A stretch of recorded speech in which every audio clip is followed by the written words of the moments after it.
Javelina men's basketball fans, welcome to episode 6 of season 2 of the Javelina men's basketball show. My name is Landin. I'm alongside Coach Johnny Estelle. So Coach Estelle, first and foremost, congrats on being named the coach of the week for Division 2. You've extremely earned it, and I'm super excited for your team's successes. The Javelina way picked up 2 wins against St. Edward's this weekend, one in a very dramatic fashion at the Hilltop, and then they defeated them by 1 point here at A&M Kingsville. So Coach Estelle, your team, they're continuously doing it the right way. As a coach, what does that mean for you, knowing that y'all are playing the best product out there and your team is doing it the right way, playing together as a team? Well, I think for any leader, for that matter, you want to make sure that you're doing it the right way. And to be able to see kids come in and do it collectively, we've talked about that in the past, about, how sometimes selfishness or having guys that have personal goals over or individual goals over the team goals, it doesn't work, especially here. So we have a group of young men that continue to fight for one another. And they continue to play for the Javelina brand, which is special. And you saw that, on tap, last week. We played a very good, well-coached. Coach Cook and his staff does a phenomenal job. They're a hard team. I've been fortunate to coach against a lot of good teams. JUCO, Division I. And, to give them a lot of credit, they're one of the most difficult preparations for us defensively. But, it was a testimony to our kids. They fought back, especially on the road up there. And then at home, we closed out a really tough game here. So, those are tournament games. Those people that missed it, that's the level of excitement this time of year brings. Everybody's fighting for their life. Everyone is trying to jockey for position in terms of, where they're going to be ranked either in the region or in the tournament or nationally. So, these games are highly contested, and it was good that the Javelinas got 2 wins. And that 27-point comeback victory at the Hilltop on Thursday against St. Edward's. Just what did you tell your team after the game? Like, how thrilled were you for your team, or what you tell them at halftime first, and then what you tell them at the end of the game? Like, just what was the mood like? Well, we had started off so bad. That's basically, due to St. Edward. They were ready, man. They're one of the best starting. First, right out the gate, they start off on it. It's not us, everybody. But I just wanted us to get it to 10. And we was able to get it to 10, went in, and we made some adjustments. And then we was able to catch up, right there at the end, and was fortunate enough to get the stop at the end, and got the rebound, hit the 2 free throws, and then Creighton got the steal. So, I don't know if it's anything magically I said. I just told them after the game, that was God working through us. You don't turn around a 27-point, deficit. There's not a 27-point shot. There's no, momentum breaker that I don't think we did. We just settled down. Guys, started making shots and running the offense like they need to. They started executing better on defense. And then we just very fortunate and blessed to win by 1. And this week, your guys were mentioned for the LSC Player of the Week. Offensively, we had Will Shayer, and then defensively, we had Jordan Wilson. I know we don't play for awards or achievements, but what does it mean for you as a coach to see your guys get recognized on that type of platform? Well, you always want, the kids that, in the program that work the hardest, and that's everybody. And for that matter, if you look at the end of our, games with player of the game, there's been guys that was, come off the bench that's been interviewed, that's been, Wellington Stovall comes to mind. We've had Ellis Jones, guys that are, come on that second team that come in to impact the win. So for us to get recognized by the conference, and this is such a high-level conference, coach, coach from coaching standpoint and player perspective, it means something. It means that we're on the right track. It's satisfying in a lot of ways, but it's not the end of what we're trying to get done. But what I love the most about it is when we announce those awards and then to see everyone else's ability to celebrate for those guys. Yes, sir. And, like I told you, that's what makes our culture special. That nobody else does, but I know in this locker room, everyone is pulling in the same direction and pulling for each other. Yes, sir. And as for the other culture, the other aspect, the parents. I know Javelina Nation hasn't been with us throughout these games, but whenever you look up at our stands, you see a bunch of loved ones, family, friends, whatever it is. Just give us your thoughts on the appreciation level for these people. Because I was talking to Tre, and he was just like, they could be doing something else with their time, but they're here supporting us and what we're trying to do. So just give us your thoughts and your appreciation level towards our parents. Well, it starts at home. I think that, we've kind of lost sight of that sometimes in society. I think we kind of think that, we blame other people, but, I look for that in terms of a parent myself. I look for people that have raised their children the right way, disciplined them, have provided some type of direction, because, if they're looking for me to do everything, then it's not going to go real good, because they have to have a foundation. So that's a prerequisite and a non-negotiable to being in our program. That support, that unwavering support is like I want to say. I mean, a lot of parents today, they see the game through their kid only. I experienced some of that, at the Division I level where, I think that they was cheering for the team, but maybe not always. So for me as a head coach in junior college and here, it's good to have those parents that come and support the program. That shows gratitude and appreciation. Scholarships are hard to get. There's more players than scholarships. And when your child, gets an opportunity, no matter what level, and for you to support your kid and the staff when it's going good, or if it's not going good, that says a lot about you as a person, because that's what they need to see. And these kids, we learn from everybody. Yes, sir. And we learn from our parents. And when you look up in those stands and you see each one of them cheering for each other, then that's the big thing. Yes, sir. And as for Mr. Randy Hughes and our administration level for Javelina Nation, how much appreciation level do you have for them during these times for just giving us the opportunity to play and represent the Javelina Nation brand? Well, Kelvin Sampson told me something one time that always resonated with me. He told me, he says, coaches can win games, but administration can win championships. And I think that's a very profound statement. There's a lot, as a coach, you have to do. You have to go out and recruit prospects, but you have to have something to recruit to. You have to have the right infrastructure on campus. You have to have the right people on campus. Randy Hughes, you know how I feel about him. Yes. He's a major, significant contributor to me and my family's life over the years. I met him when I was around 20 years old when I came here, and he was a major reason why I came here. Coach Carter did a phenomenal job recruiting me himself. I really love Coach. But, you're really not totally sold until you come to campus and meet the campus community. And he was one of the first guys I met outside of the coaching staff. And after I left his office and, after he looked over my transcript and developed a game plan and a direction for me, and I knew this was the place for me. And to be able to come back here 25, 26 years later, to lead this program and have him still a significant part of my life and to witness it, it has profound meaning. I can't tell you how impactful it is, because you can't put that in words. But without administrators like Randy Hughes, Dr. Hussey, his staff, everybody we have, and how I feel about Mr. Roach as well, you're not winning. You have to have great people above you and working with you every day, and I'm blessed to have both. Yes, sir. So now the focus shifts to A&M Commerce in Commerce, Texas. How does your team go 1-0 and then repeat it again the following day? One possession at a time. You focus on what's in front of you. You cannot get wrapped up in the, winning streaks and everything else. You have to lock in on what's in front of you. And, this team has done a phenomenal job of that so far. We just got to continue to answer the bell. And, last week we called that tested by fire. And it was more than a fire, it probably was a flamethrower. But, at the end of the day, if you're going to be a champion, you have to go through things like that. Now, I don't advise getting down 27, but I think that was a great testament of the character of our young men, and what we're doing in this locker room is pretty special. Yes, sir. So I look forward to the successes that are going to come, and best of luck to you this weekend at A&M Commerce. So thank you so much for joining me, Coach Estelle. Thank you. Javelina men's basketball fans, welcome back to episode 6 of season 2 of the Javelina men's basketball show. I'm privileged to be alongside Tre Flowers. Tre Flowers wears number 23 for your Javelinas, and he's from College Station, Texas. So Tre, the Javelinas are 13-1 in conference. When Coach Estelle was putting this team together, did you envision this for your teammates?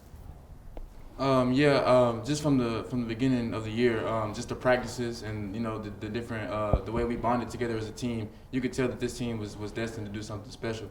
So I think Coach Estelle and Coach O and the staff, they knew what they were doing when they were getting this team together, and they knew that we had the right players to do it. And during these trying times, we know Coach Estelle has been the number one committed guy around here to make sure we're putting the right type of product out there. What type of credit do you give Coach Estelle during this type of season?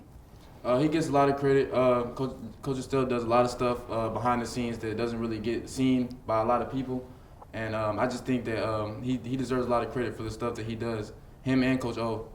Just the stuff that they do for this team is unexplainable. And as for your returners, like guys like Crane Avery, Will Share, Jake Majors, guys that are having big roles on this team, how important is veteran leadership on a winning team? I think it's a big role. Guys like me, Creighton, Will, guys that have been in this league before. We have to introduce some of the new guys that haven't maybe not played this type of pace before. So I think it's big that we had the leadership that we had to get these guys ready to play. And we know last year didn't end as we envisioned, but there was guys like Chauncey Thomas, Rashawn Thomas, John Mouton, John Guerrero, Daniel Severo, guys that played a big role in this program. Whenever you go out there, how much motivation do you have to make sure the best product is being displayed out there in honor of those dudes?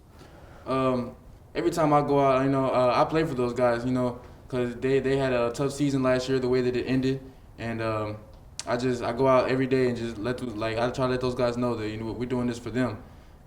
They did a great job last year welcoming me, welcoming the new guys like me, Creighton, just guys that were transfers, and I think Sean, Chauncey, and Dan and Moo, they all did a great job of just making us feel like we were part of the team. And looking ahead, A&M Commerce this weekend, how does this team go 14-1 first and then 15-1 the following game? I just think we just take it one game at a time. We know what we have to do to get better every day, and we're going to continue to do that. And I know Johnny, Coach Estelle, and Coach O are going to make sure that we do what we have to do in practice to make sure that we go 2-0 this weekend. And my final question for you, whenever we play here at home, it's not the same environment, but there's a lot of fans, there's a lot of appreciation, like our parents, our close loved ones. How much love and appreciation do you have for those people that make the drive game in and game out to support us? A lot. It means a lot just knowing that you have someone in the stands that's there to support you, because they could obviously be doing something else with their time, especially right now with the COVID times. But these people are risking their lives and their well-being to come out and support us, so it's really big. So Tre, thank you so much for joining me on episode 6 of season 2 of the Javelina Men's Basketball Show, and good luck to you against Commerce, and I look forward to all your successes. Thank you. All right. Javelina Nation, welcome back to episode 6, season 2 of the Javelina Men's Basketball Show. I'm privileged to be along the Chief of Staff for Texas A&M University, Kingsville, Mr. Randy Hughes. So, Mr. Hughes, thank you so much for joining me. You bet. Yes, sir. So, Mr. Hughes, we've seen this team, they're 13-1 in Lone Star Conference play, and they're riding an impressive win streak. Just give us your excitement level right now for this team. Well, first of all, I'd have to start out and say, look, as a longtime fan, very long-time fan, it is good to see the guys like Creighton and Will and Tre and Jake and the guys who've been here for several years get to reap all this good play. And of course, then you add in, Jordan, you add in Derek, you add in, some of the other guys. Man, it's been a fun year. It's been a fun year, and last Wednesday and Saturday against St. Ed's was a real test. I heard Coach Estelle talking about how good that 27-point comeback was. Even more impressive is having to come back after you do that 27-point comeback and come back and play against Saturday against a really good St. Ed's team again and beat them again, which I thought was very impressive. And I saw one online and the other one I saw in person as being a member of the administrative staff to oversee the event. But it was really a good thing to be able to do that twice in 1 week. And as for the leader of our team, Coach Johnny Estelle, just give us your appreciation level for him as a coach, and just whenever we know that he's representing our brand, just what does that mean to you? First of all, let me tell you this. Coach Estelle, he's going to coach the same way he played. I was here when he played. I saw him play all the years he was here, and he played hard. He hustled every minute he was on the court.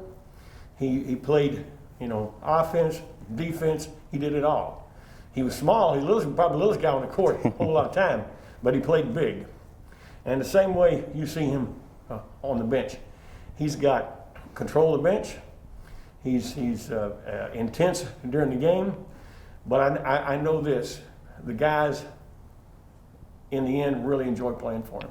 Yes, sir. And as for this team and just like what it represents to Javelina Nation, what does it mean for you as an administrator to see Javelina successful? Hey, he's not just an administrator, man. I'm a Javelina fan. Yes. I mean, I'm an administrator because that's why I'm an old school teacher, and I taught for the first 20 years I was here, Andres. So I actually taught for a long time. But as a Javelina fan, it is really great to see the Javelina succeed. I've seen this happen in the gym several times. Not often. We haven't gone 13-1 that I recall since I've been here. Maybe we have, but I don't remember it. But I tell you this team is as deep as I've seen the team. Johnny's playing, Coach Estelle's playing 10 deep at least every game. You know, so it means a lot. The only thing I wish we didn't have the situation we're in regarding COVID and everything, so more Javelina fans can get out here and see us. Because, you know, as good as it is to see, we only have very few fans there because of the COVID restriction, only, you know, family. So some of the fans who've been Javelina fans for years and years and years are having to see it online, which, while it's good, it's not the same as being in Stanky Gym and getting to see the energy that the team brings. Yes, sir. And as for the rest of our coaching staffs, guys like Coach Salinas, Coach Nicholson, Coach Madrid, Coach Autumn Wolenstein of tennis, just give us your satisfaction of knowing that those coaches are doing it the right way and representing Javelina Nation the way we think it should be. I will tell you, you know, we have a good staff from top to bottom. I mean, if you look at who we have in there are good people.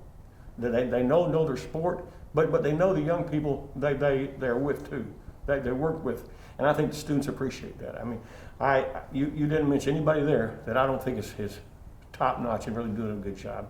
And I'm not just a fan. I don't just follow one sport. I follow all the sports. Yes. You know, I don't get to go to all of them as much as I would like to. But I mean, I was checking out the softball games Saturday, just like everybody else, because I think Coach has done a great job over there.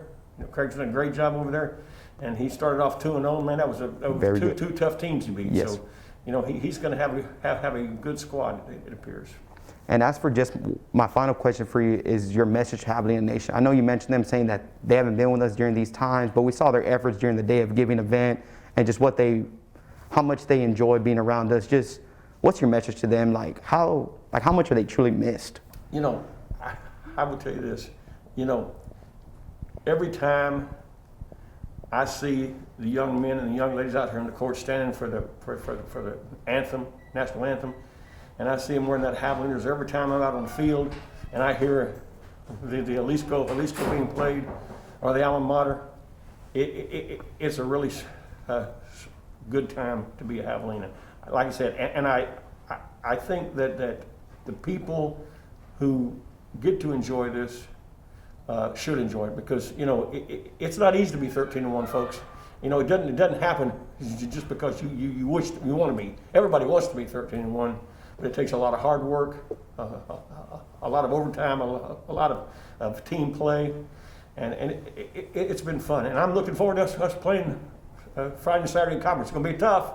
Going to be tough, but I'm looking forward to it. It's going to be a good challenge for us. So, Mr. Hughes, thank you so much for joining me on episode 6 of season 2 of the Javelina Men's Basketball Show. And we appreciate all you do for Javelina Nation, and your fandom for this team is just, we enjoy seeing your presence. So thank you, sir. Enjoyed it. Yes, sir. Javelina Men's Basketball fans, thank you so much for tuning in to episode 6 of season 2 of the Javelina Men's Basketball Show. Your 13-1 Javelinas will be back on the court at Texas A&M Commerce on Friday of Saturday. You can catch those games live on the Javelina Sports Network, sponsored by Mendoza Pharmacy, and then we'll return to the Spec the following weekend against UT Tyler. So thank you so much once again. My name is Andres Landin, and go Javs.